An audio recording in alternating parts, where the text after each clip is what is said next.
Bonjour à tous, je suis avec Pascal Pacali et puis Julien Sablé que vous reconnaissez évidemment pour ce livre La vie en verre. Alors on a écrit beaucoup de choses sur les verres. Quelle est la particularité de ce bouquin-là ? Eh bien, j'ai essayé de montrer un angle un peu plus social parce que l'ASS se fond avec la ville de Saint-Étienne.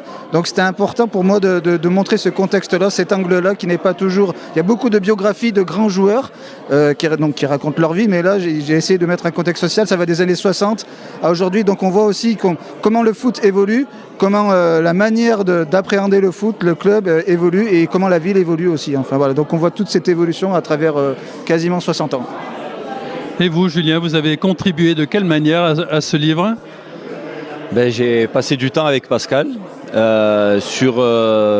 pour parler de moi, donc c'était pas un moment très facile, mais c'est vrai que l'angle qu'il m'a vendu au début de ce projet-là a été intéressant. On a repassé parce que c'était par moments pas toujours facile de parler de soi et de parler de sa carrière. Il y a eu aussi, ça a remué beaucoup de choses, mais voilà, c'est un très beau livre et un très bon moment qu'on a pu partager.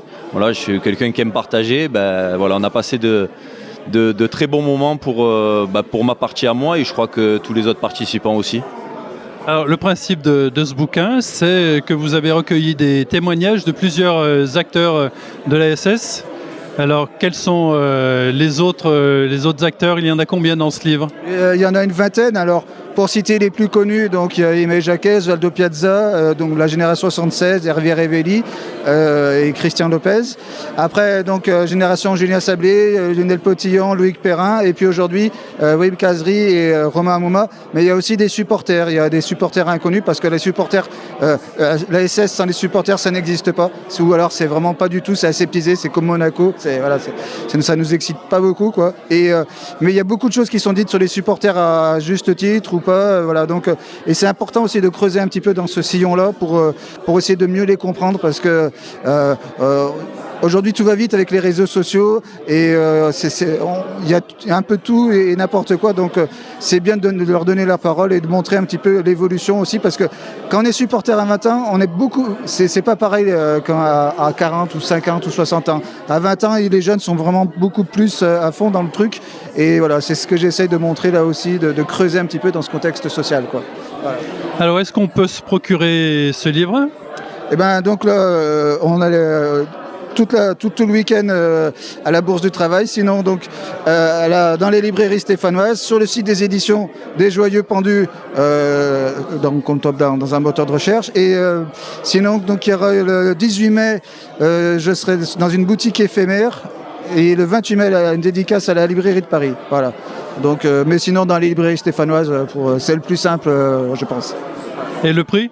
17 €, ce n'est pas cher.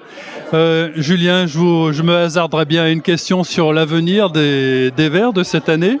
Un pronostic ? Un pronostic ? Là, Saint-Étienne va se maintenir. C'est le plus beau pronostic. C'est tout ce qu'on fait au quotidien pour réussir ce pari qui est un pari difficile. Il reste maintenant 3 matchs à l'heure où on se parle. Voilà, on se prépare en conséquent avec l'enthousiasme et puis c'est le sport. Donc voilà, il y a beaucoup de pression.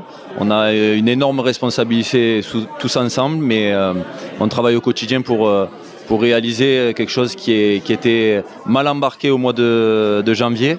Et aujourd'hui, on est dans la course et c'est déjà une des parties de l'exploit de où on se trouve aujourd'hui. Maintenant, il y a 3 matchs pour aller chercher le maintien. Merci à vous et bravo pour cet excellent projet. Merci beaucoup. Merci.